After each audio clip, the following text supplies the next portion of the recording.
રાજકોટ જિલ્લાના ઉપલેટા શહેરના પાટણવાવ રોડ પર આગનો બનાવ બન્યો છે. પાટણવાવ રોડ પર મોઢન પાન પાસેના કચરામાં આગ લાગી હતી.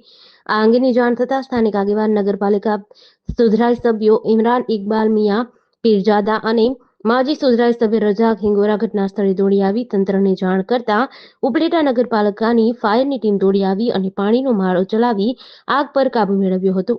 રજાક ઓસમાન હિંગોરા, વોર્ડ નંબર 9 નો પૂર્વ સૂત્ર સભ્યો પાટણ રોડ ઉપર ખાતરના ઢગલામાં આગ લાગેલ હતી.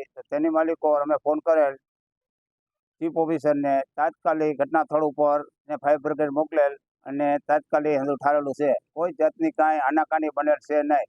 અવારનવાર અહીંયા આગ લાગે છે તો એના માટે થઈ અહીંથી ખાતરના ઢગલા ઉપડાવવાની જરૂર છે. પાટલી સોસાયટી માલિકો ધોવાળો જાય છે તો કોઈ રહી નથી શકતા. બોર પણ આગ લાગી હતી તો મરચાવાળી ધોવાળી મૂકી હતી તો માણસો રહી નહોતા શકતા. ભાઈ, આટલી મદદ કરવા ચીફ ઓફિસર સાહેબની મહેરબાની. GDC ન્યૂઝ સાથે વિપુલ ધામેચા, ઉપલેટા.